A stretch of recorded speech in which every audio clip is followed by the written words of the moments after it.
স্বাগত খেলা যোগে আপনাদের সাথে আছি আমি হাসান সজীব। আমিনুল হক কথা রাখছেন, তাই কোচ নিয়োগে টাকার ভাবনাও দূর হয়ে গেছে, কিন্তু বাফুফের হেয়ালিতে ক্রিস কোলম্যান এখন নিজেই বেঁকে বসাচ্ছেন। গেল 3 দিন কোলম্যানের সাথে একবারও যোগাযোগ করেনি বাংলাদেশ ফুটবল ফেডারেশনের কোনো প্রতিনিধি।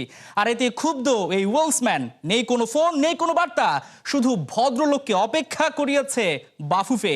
আর এই অপেক্ষাতে জমেছে অভিমান। শেষমেশ 72 ঘন্টা পর মিটিংয়ের অফার দিল গ্যারেথ বেলের এই এক্স কোচ বাফুফেকে বলেছে, এবার তোমরাই অপেক্ষা করো। ফেডারেশনের এই কমিউনিকেশন গ্যাপের কারণে যদি শেষ পর্যন্ত বাংলাদেশ থেকে মুখ ফিরে নেয় ক্রিস কোলম্যান, তখন কি হবে? বিস্তারিত শেখ আশিকের রিপোর্টে। শেষ পর্যন্ত ক্রিস কোলম্যানই হচ্ছেন বাংলাদেশের নতুন কোচ। সবকিছু ঠিকঠাক, কেবল ঘোষণা আসতে বাকি। শুধু একটা কিন্তুর হিসেব মিলে গেলেই ব্যাকপ্যাক গুছিয়ে বাংলাদেশে চলে আসবেন গ্যারেথ বেলদের এক্স বস। শুরু থেকেই কোলম্যানের সাফ কথা, মাসে $26,000 এক পয়সাও কম দিলে তিনি আসবেন না। প্রোফাইল বিচারের সংখ্যাটা একেবারেই বড় নয়, সাথে চাই পছন্দসই একজন অ্যাসিস্ট্যান্ট, যার বেতন হবে $5,500। তবে এই মোট $31,500 যে ট্যাক্স আসবে, ওই টাকাটা বাফুফেকেই পরিশোধ করতে হবে। গোলকিপিং কোচ, ফিজিও, ট্রেনার সহ বাকি ব্যাকরুম স্টাফদের নিয়ে তেমন কোনো শর্ত দেননি কোলম্যান। শুধু সহকারীকেই নিতে চান নিজের পছন্দে।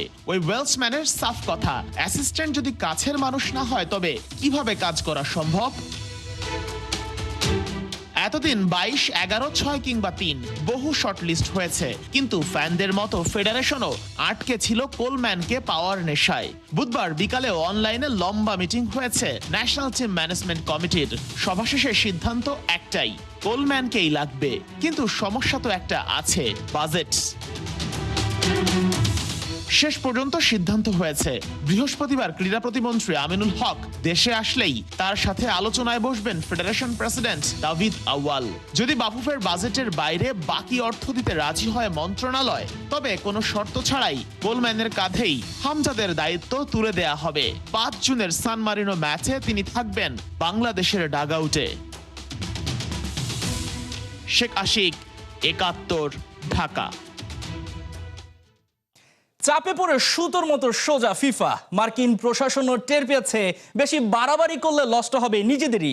দর্শকদের আন্দোলনের মুখে পড়ে ট্রেনের টিকিটের দাম কমানো, জামানত তুলে নেওয়া সহ একাধিক নিয়মে ছাড় দিয়েছে আয়োজক দেশটি। ভাঙছে সিন্ডিকেট। বিশ্বকাপ দেখা আরও সহজ করতে বেশ কিছু নিয়মে পরিবর্তন আনতে যাচ্ছে ফিফা ও আয়োজক দেশ যুক্তরাষ্ট্র। আবু নাইমের রিপোর্টে বিস্তারিত। Syndicate member Gianni Infantino, FIFA president, কয়েক সপ্তাহের জন্য এই ট্যাগ নিয়েই ঘুরে বেরিয়েছেন এদিক সেদিক। কিন্তু ব্যাপারটা যখন পাবলিক সেন্টিমেন্টের, তখন সিন্ডিকেট ভাঙতে কয়েক মুহূর্তই যথেষ্ট। আর হলো সেটাই, 18-20 লাখ টাকার ফারাকটাও এবার গেল কমানো। বিশ্বকাপ দেখতে যেতে পারবেন আপনিও। যুক্তরাষ্ট্রে যাবেন খেলা দেখতে, নির্ধারিত সময় পর আবার ফিরেও আসবেন, কিন্তু $15,000 আগে জমা দিতে হবে। তারপর যখন আবার দেশে ফিরবেন, তখন আপনাকে ফিরিয়ে দেওয়া হবে। ব্যাপারটা এমন, আপনি আমার বাড়িতে মেহমান হিসেবে আসবেন, কিন্তু তার আগে আপনার বাড়ির দলিল আমি রেখে দিচ্ছি, যাতে আপনি আবার এসে আমার বাড়ির দখল করতে না পারেন। অর্থাৎ বিশ্বকাপ দেখতে আসা বেশ কয়েকটা দেশের দর্শকদের সিকিউরিটি মানি হিসেবে 18 লাখ টাকা জামানত দিতে হতো, কিন্তু সেই ঝামেলা আর পোহাতে হবে না। পাবলিক তোপের মুখে পড়ে সেই সিদ্ধান্ত থেকে সরে এসেছে মার্কিন যুক্তরাষ্ট্র। আর এতে বেশ কিছু দেশ জামানতের হাত থেকেও পেয়েছে রেহাই। শুধু এটাই না, টিকেটের সাথে পাল্লা দিয়ে বাড়ছিল ট্রেনের ভাড়াটাও। বিশ্বকাপকে ঘিরে সিন্ডিকেটের সবচেয়ে বড় উদাহরণগুলোর একটা ছিল এই টিকেট কাণ্ড। তবে দর্শক যখন মুখ ফিরিয়ে নিতে শুরু করে, তখন আবার চাপে পড়ে যায়। $158 টিকিট নেমে আসে $98। এক কথায়, দর্শকদের চাপের মুখে সিন্ডিকেট ভাঙতে বাধ্য হয় ফিফা। সেই সাথে আয়োজক যুক্তরাষ্ট্র টের পায় সবকিছু কাগজ কলমের নিয়মে চলে না, এড়ানো যায় না পাবলিক সেন্টিমেন্ট। ম্যাচ টিকিটের দাম নিয়ে তো যা খুশি তা করেই বেরিয়েছে ফিফা। খেলা দেখানো নিয়েও দর কমানোর বিন্দুমাত্র লক্ষণ এখনো দেখা যায়নি। চীন, ভারত, বাংলাদেশ কোথায় কে খেলা দেখাবে সে নিয়েও স্পষ্ট ধারণা এখন পর্যন্ত পাওয়া যায়নি। অথচ গলা উঁচিয়ে বলে গ্রেটেস্ট শো অন আর্থ দুনিয়ার সবার জন্য। ধনী থেকে নিম্নবিত্ত সবার জন্য এই একটা আসর সবসময় আলাদা মাইনে রাখে। কিন্তু এখানে ফিফা আর আয়োজক দেশ বসে থাকে কেবল ব্যবসায়িক চিন্তা নিয়ে। এই প্রহসন সহ্য করতে হয় সাধারণদের। পশ্চিমাদের মুখের বুলি আর কাজের মধ্যে বিস্তর ফারাক প্রমাণ করতে এই ব্যাপারগুলো যথেষ্ট নয় কি? আবু নাইম, ৭১। কাতার বিশ্বকাপে যাদের গর্জনে কেঁদেছিল পর্তুগাল, স্পেন আর বেলজিয়াম, আন্ডারডগ থেকে প্রথম আফ্রিকান দেশ হিসেবে সেমিফাইনালে উঠে ইতিহাস গড়েছিল আশরাফ হাকিমিরা। সেই মরক্কো এবারও আরও ভয়ঙ্কর, আরও বিধ্বংসী। আর এবার গ্রুপ পর্বে তাদের সামনে পড়তে যাচ্ছে 5 বারের বিশ্ব চ্যাম্পিয়ন ব্রাজিলকে। সি গ্রুপে সেলেসাওদের জন্য কতটা বড় আতঙ্ক দি আটলাস লায়ন্স, বিস্তারিত রিপোর্টে। বেদনা আর আনন্দের এক ঐতিহাসিক মুহূর্ত। কোয়ার্টার ফাইনালে হেরে একদিকে ক্রিশ্চিয়ানো রোনালদোর বিদায়ের কান্না, অন্যদিকে মরক্কোর আকাশ ছোঁয়া জয়ের উৎসব। 2022 কাতার বিশ্বকাপ দেখেছিল এক রূপকথা। কে ভেবেছিল পর্তুগাল, স্পেন, বেলজিয়ামের মতো শক্তিশালী দলগুলোকে তাসের ঘরের মতো গুঁড়িয়ে দিবে আশরাফ হাকিমিরা? ঠিক যেন অনেকটা সিলেবাসের বাইরের প্রশ্ন হিসাবেই বিশ্বকাপে খেলতে আসে দি আটলান্স লায়ন্সরা, যাদের নিয়ে কেউ মাথাই ঘামায়নি, অথচ তারাই মাথা ব্যথার কারণ হয়ে ওঠে সেমিফাইনালে। যদিও শেষ 4-এ ফ্রান্সের কাছে থামতে হয়েছিল, কিন্তু ততক্ষণে ইতিহাস যা লেখার তা হয়ে গেছে। আটলান্টিকের পারে যখন ফিরল ওরা, মাথা নত করে নয়, বীর বেশে। অনেকে বলেছিলেন স্রেফ দুর্ঘটনা, কিন্তু মরক্কোর ওই উত্থান ছিল এক সুনিপুণ পরিকল্পনা। তাদের সাফল্যের গোপন রসায়ন বংশোদ্ভূত ফুটবলার। ইউরোপের নামি দামি ক্লাবে বেড়ে ওঠা ফুটবলাররা চাইলে অন্য কোনো দেশের জার্সি গায়ে চাপাতে পারতেন, কিন্তু তারা বেছে নেন পূর্বপুরুষের মাটি। হাকিমি, জিএচ কিংবা আমরাবাদ, দেশের টানে নারীর টানে তারা মাঠে লড়েছেন এক একজন সৈনিকের মতো। মায়েদের দোয়া আর গ্যালারিতে পরিবারের উপস্থিতি মরক্কোকে করে তুলেছিল অপ্রতিরোধ্য। সেই অদম্য জেদ আর ট্যাকটিক্যাল ডিসিপ্লিনই ছিল তাদের সাফল্যের মূল মন্ত্র। বছর 4 ঘুরে এবার নয়া চ্যালেঞ্জ, 2026 বিশ্বকাপের গ্রুপ সি। মরক্কোর সামনে অপেক্ষা করছে শক্তিশালী ব্রাজিল, লড়াকু স্কটল্যান্ড আর হাইতি। তবে এবার কি মরক্কোকে আন্ডারডগ বা দুর্বল ভাবার সুযোগ আছে? বরং প্রশ্ন উঠতে পারে এই গ্রুপে ফেভারিটকে, 5 বারের বিশ্ব চ্যাম্পিয়ন ব্রাজিল নাকি বর্তমানে জায়ান্ট কিলার মরক্কো? সেলেসাওরা বরাবরই ফেভারিট, কিন্তু বর্তমান মরক্কো নেইমারদের ঘুম হারাম করে দিতে যথেষ্ট। বিশেষ করে যদি বিশ্বকাপ বাছাইয়ে দি আটলান্স লায়ন্সদের জার্নিতে নজর দেয়া যায়। ই গ্রুপে নাইজার, তানজানিয়া, জাম্বিয়া এবং কঙ্গোর বিপক্ষে মরক্কো ছিল জায়ান্ট কিলার। প্রত্যেকের বিপক্ষে হোম অ্যান্ড অ্যাওয়ে মিলিয়ে 8টি ম্যাচের 8টিতে জিতে হাকিমিরা। সবচেয়ে অবাক করা ব্যাপার, 8 ম্যাচে মোট 22 বার প্রতিপক্ষের জালে বল জড়ায় মরক্কো, তাতে হজম করে মাত্র 2টি গোল। এমন পরিসংখ্যান নিঃসন্দেহে টানটান লড়াইয়ের আভাস দিচ্ছে। মরক্কোর জন্য এবার গ্রুপ পর্ব হবে নিজেদের শ্রেষ্ঠত্ব প্রমাণের লড়াই। তাদের প্রথম পরীক্ষার নাম স্কটল্যান্ড, এরপর ইতিহাস গড়ে বিশ্বকাপে আসা হাইতি হতে পারে বড় চ্যালেঞ্জের নাম। আর গ্রুপের সবচেয়ে হাই ভোল্টেজ ম্যাচটি তো হতে যাচ্ছে ব্রাজিলের বিপক্ষে। তবে এটি কেবল একটি ম্যাচ নয়, এটি হতে যাচ্ছে সাহসের লড়াই। কাতার বিশ্বকাপে যেমনটা দেখিয়েছিল, বড় নাম দেখে ভয় পায় না মরক্কো। এবারও তাদের লক্ষ্য স্রেফ অংশগ্রহণ নয়, বরং ট্রফির দিকে আরও এক ধাপ এগিয়ে যাওয়া। হাসান সজীব, ৭১। বিশ্বকাপের টিকিট হাতে, কিন্তু পথের সামনে এখনো অনিশ্চয়তার কুয়াশা। যুক্তরাষ্ট্র, কানাডা ও মেক্সিকোর যৌথ আয়োজনে 11 জুন শুরু হতে যাওয়া 48 দলের প্রথম বিশ্বকাপের আগে তেহরানের ইনকিলাব চত্বরে হাজারো সমর্থকের ভালোবাসায় রাজকীয় বিদায় নিল ইরান। নতুন জার্সি, দেশাত্মবোধক গান, পতাকার আবেগ সবই ছিল, কিন্তু উল্লাসের আড়ালেও প্রশ্ন একটাই, যুক্তরাষ্ট্রের মাটিতে শেষ পর্যন্ত নামতে পারবে তো ইরান? আরো জানাচ্ছেন জুবাইর নূর। বিশ্বকাপের জন্য ফুটবল দলের বিদায় তো কতই দেখেছেন, কিন্তু এটা যেন ছিল পতাকা হাতে দাঁড়িয়ে থাকা এক দেশের হৃদস্পন্দন। তেহরানের ইনকিলাব চত্বরে বুধবার রাতের আকাশে যখন হাজারো কণ্ঠে উঠছিল ইরানের নাম, তখন মঞ্চে দাঁড়িয়ে থাকা ফুটবলারদের চোখে ছিল বিশ্বকাপের স্বপ্ন, আর বাতাসে ভাসছিল অদৃশ্য এক প্রশ্ন, মাঠে নামার আগেই কি শুরু হয়ে গেছে ইরানের সবচেয়ে কঠিন ম্যাচ? ঢাকঢোল, আলো, স্লোগান, নতুন জার্সি আর দেশপ্রেমের গানে মুহূর্তটা ছিল নিখাত ফুটবল উৎসব। ইরান ফুটবল ফেডারেশনের সভাপতি মেহেদি তাজও বলেছেন, গত 4টি বিশ্বকাপ অভিযানের মধ্যে এটিই ছিল সবচেয়ে বড় বিদায় সংবর্ধনা। তার বার্তা পরিষ্কার, ফলাফল যাই হোক, বিশ্বমঞ্চে ইরানের পতাকা যেন উড়ে সম্মানের সঙ্গে।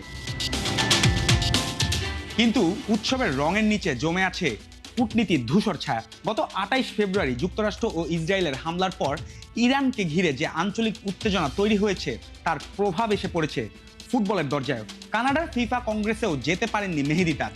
আইআরজিসির সঙ্গে সংশ্লিষ্টের অভিযোগ তাকে প্রবেশের অনুমতি দেওয়া হয়নি। আর যেহেতু যুক্তরাষ্ট্র আইআরজিসিকে সন্ত্রাসবাদী সংগঠন হিসাবে তালিকাভুক্ত করে রেখেছে, তাই বিশ্বকাপের আগে ইরানি প্রতিনিধি দলের ভিসা নিয়েও তৈরি হয়েছে নতুন শঙ্কা। এখানে সমস্যাটা হলো ইরানের গ্রুপ পর্বের 3টি ম্যাচই যুক্তরাষ্ট্রের। 16 জুন লস অ্যাঞ্জেলসের সোফি স্টেডিয়ামে নিউজিল্যান্ডের বিপক্ষে শুরু, 21 জুন একই মাঠে বেলজিয়াম, আর 26 জুন সিয়াটলের লুমেন ফিল্ডে মিশরের বিপক্ষে হবে গ্রুপ পর্বের শেষ ম্যাচ। মানে বুট বাঁধার আগেই ইরানকে পেরোতে হবে বিমানবন্দর, ভিসা ডেস্ক আর কূটনীতির চেকপোস্টের অদৃশ্য এক ডিফেন্স লাইন। যদিও ফেডারেশনের সেক্রেটারি জেনারেল হেদায়েত মুম্বেইনি জানিয়েছেন এখনো ভিসা সংক্রান্ত কোনো নেতিবাচক বার্তা আসেনি। ফিফা প্রতিশ্রুতি দিয়েছে আর ইরান সেই প্রতিশ্রুতির উপরেই ভরসা রাখছে। তার বিশ্বাস খেলাধুলার রাজনীতি থেকে আলাদা থাকা উচিত, আর বিশ্বকাপের সব দলের প্রবেশ নিশ্চিত করাই হবে ফিফার আসল দায়িত্ব। তবুও অস্বস্তি কাটছে না। ইরাকি কয়েকজন খেলোয়াড়কে মার্কিন ভিসা দেয়া হয়নি এমন খবর ছড়িয়ে পড়তেই উদ্বেগ বাড়ে। যদিও হোয়াইট হাউস ও ইরাক ফুটবল অ্যাসোসিয়েশন দ্রুততা অস্বীকার করেছে। এর মধ্যেই প্রস্তুতিতে মন দিতে চায় ইরান। আগামী সোমবার আন্তালিয়ায় ক্যাম্প, 29 মে গাম্বিয়ার বিপক্ষে প্রীতি ম্যাচ, এছাড়াও আরও একটি ম্যাচ আয়োজনের চেষ্টা চলছে। জুবায়ের নূর, 71। নাহিদ রানার বোলিংয়ে চলছে ফাইন টিউনিং। গুরু টেটের তালিম পাওয়া চাপাই এক্সপ্রেস কি সেই টেটের রেকর্ডই ভাঙবেন? নাহিদের মতো চরিত্র স্বস্তি দেয় ড্রেসিং রুমে, বলছেন ফিল্ডিং কোচ আশিক মজুমদার। ফিল্ডিংয়ে বাংলাদেশকে রাখছেন সেরা 3-এর ঘরে। সাইফুল রূপকের রিপোর্ট। নাহিদ রানা পেসার তো নয়, যেন আগুনের গোলা। লক্ষ্যটা কি? ওস্তাদ শন টেটের মতো ঘন্টায় 161 কিলোমিটার গতি তোলা? টাইগার ক্রিকেটের নয়া পোস্টার বয় নিয়মিত বল করছেন 150-এর আশপাশে। বয়স কম, প্রতিভাবান। রানার আছে শেখার আগ্রহ আর রেকর্ড গড়ার নেশা। কে জানে, হয়তো একসময়ের গতির রাজা শন টেটের তালিমেই আরও বাড়বে চাপাই নবাবগঞ্জ এক্সপ্রেসের তেজ। প্রতিপক্ষ ব্যাটাররা ভয়ে বলে উঠবে, ছেড়ে দে রানা, কেঁদে বাঁচি। Nahid Rana x factor. সবাই চোখে চোখে রাখছে, যত্ন নিচ্ছে, আরও হিংস্র করে তুলছে। ঢাকার মতো সিলেট টেস্টেও কাপ্তান শান্ত আর কোচ সিমন্সের বাজির ঘোড়া।